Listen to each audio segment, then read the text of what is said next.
Le Paris Saint-Germain s'est imposé 6 buts à 2 face à Montpellier. On va débriefer ce match dans cette vidéo. Salut à tous les gars, c'est Asial. Aujourd'hui on se retrouve pour une nouvelle vidéo.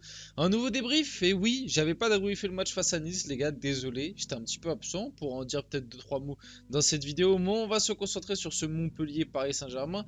Journée de Ligue 1, match on va dire pas hyper important. Parce que maintenant on va pas se mentir que la Ligue 1 est quasiment bouclée. Encore plus avec cette victoire du coup qui nous permet de reprendre des points d'avance sur Brest parce que Brest a fait match nul, donc on a désormais 12 points d'avance en Ligue 1 avec un certain turnover, etc.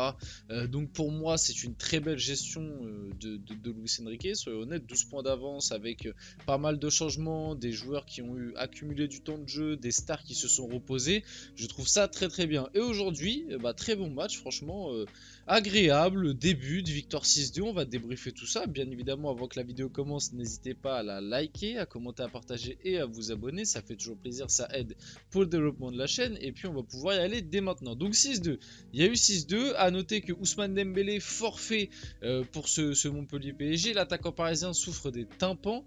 Malheureusement pour lui, d'après les dernières infos qu'on a, ça ne devrait pas non plus être hyper grave. Ça s'est plutôt pas mal arrangé.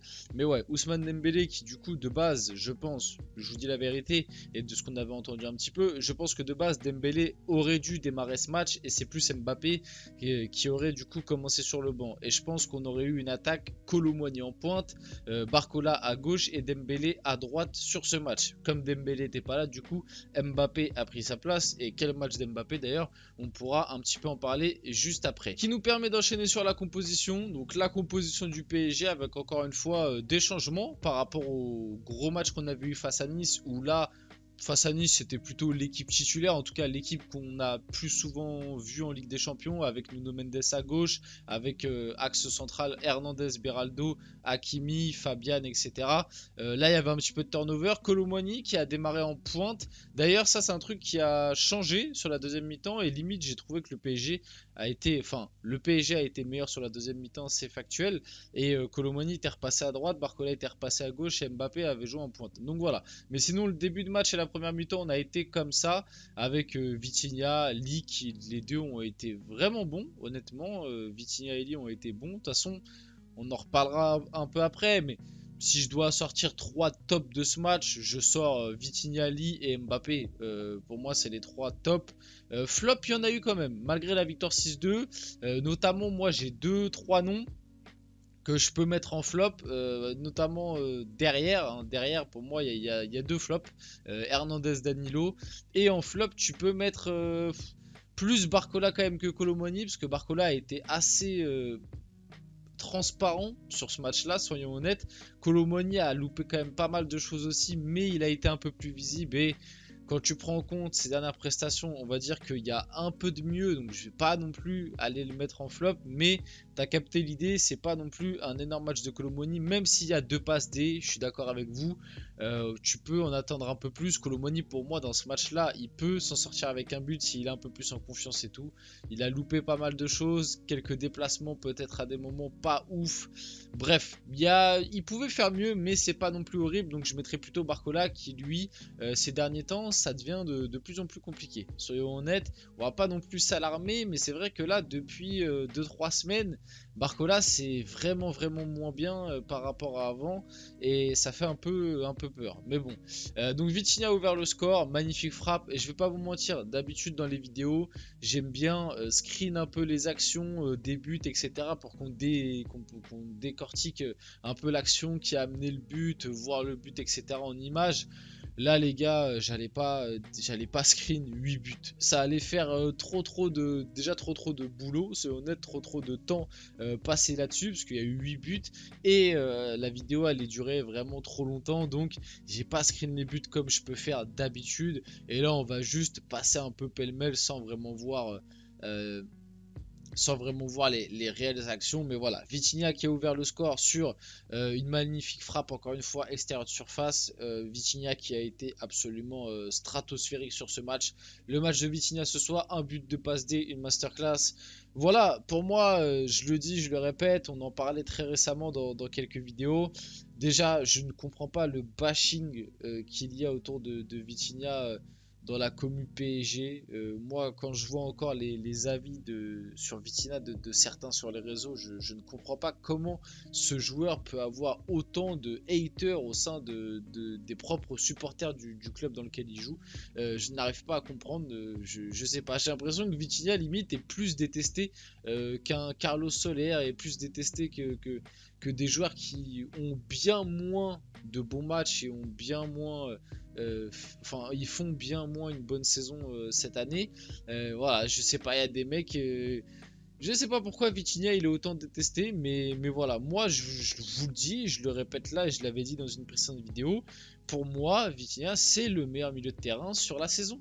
Voilà, pour moi il est devant Zaïre Emery parce qu'il a il a plus été régulier je trouve, parce que Zaïre Emery il a eu des très gros pics, mais il a aussi eu des matchs vraiment où bah, c'était pas mauvais, mais c'était bien plus neutre et limite invisible. Alors Zaïre Emery, l'avantage qu'il a, c'est qu'il a toujours ce volume de jeu, cette capacité à courir, récupérer des ballons et tout.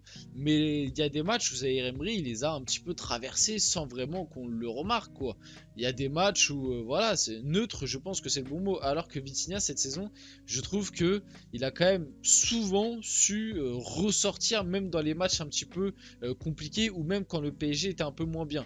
Je vous le rappelle quand même qu'au début de saison, premier match de Ligue des Champions, PSG Dortmund, homme du match, Vitinha qui a été extraordinaire, et après il est sorti du 11 et on va prendre 4-1 à Newcastle. Enfin, vous voyez ce style de truc là, Vitinha finalement quand il a joué, très souvent le PSG a été meilleur que quand il n'était pas là. Ça ne veut pas dire que tous les matchs sont des réussites. Voilà, il a eu à un moment ses coups de mou aussi. Mais pour moi, sur la saison, c'est le meilleur milieu de terrain du PSG pour le moment. Après, si par exemple Zaïre Emery ou je sais pas moi, Ugarte qui avait très bien démarré, c'est moins bien maintenant. Mais si il me fait 3 derniers mois où il est extraordinaire, bah, je te dirais peut-être que sur la saison finalement c'est Zaïre Emery ou c'est Ugarte, mais pour le moment à l'instant T pour moi c'est Vitinha le meilleur milieu de terrain du PSG sur la saison, et même statistiquement il a énormément apporté. Kylian Mbappé pour le break, le PSG mène 2-0 à la Mosson. Kylian Mbappé a été aussi absolument extraordinaire. Vite fait aussi pour parler de ce penalty, le penalty donné à Montpellier sur le deuxième but. Vite fait, si je dois débriefer cette première mi-temps, si vous n'avez pas du tout suivi, grosso modo, le PSG avait bien débuté le match, 2-0 pour Paris au bout de la 29e minute, je crois, quelque chose comme ça. Et puis le PSG, encore une fois, sur les 10-15 dernières minutes au bout de la 22e, pardon. Sur les 10-15 dernières minutes de cette première mi-temps, on s'est fait peur. On se fait revenir à 2-1 sur une première erreur de Danilo, c'est pour ça que je le mets en flop. Et on se fait revenir à 2-2 sur penalty provoqué par Donnarumma, mais sur une erreur de Danilo. Donc pour moi, Danilo est vraiment le gros flop de ce match avec Lucas Hernandez, qui est d'ailleurs sorti à la mi-temps. Alors je crois que c'est pour pépin physique, mais en vrai, il faisait vraiment une première mi-temps calamiteuse, donc tant mieux qu'il soit sorti. Et Donnarumma, du coup, pour moi, le penalty donné à Montpellier. Pour moi, il n'y a jamais penalty. Donnarumma touche le ballon. Le joueur montpelliérain vient percuter Donnarumma après que Donnarumma ait pris le ballon. Je comprends pas comment on ait pu siffler penalty là-dessus. Et certains, en plus, dont d'ailleurs les commentateurs, quand je regardais le match, ils étaient là en train de dire que limite Donnarumma méritait rouge. Je trouve, franchement, j'étais abasourdi derrière mon écran. Je me disais, mais attends, mais je deviens fou ou il n'y a que moi qui me rend compte qu'il n'y a pas penalty là. Mais bref, donc sublime enroulé de Kylian Mbappé qui s'offre un doublé. Le PSG mène 3-2. Le but d'Mbappé est absolument magnifique. Le PSG en deuxième mi-temps a déroulé. Voilà, bilan de Kylian Mbappé au Paris Saint-Germain: 297 matchs, 250 buts, 94 passes décisives, monstrueux. Kylian Mbappé dispute ce soir son 200e match de Ligue 1 avec le Paris Saint-Germain, 170 buts, 51 passes décisives. Mbappé a été encore une fois très bon dans le jeu, je dois le dire. Faut le dire, hein, quand il est bon, on le dit, quand il est pas bon, on le dit. Faut juste savoir faire la part des choses. Et en ce moment, Mbappé, c'est bien mieux qu'il y a quelques temps, donc on le dit, et honnêtement, bah voilà, sur ce match-là, il nous a régalé et ça fait plaisir.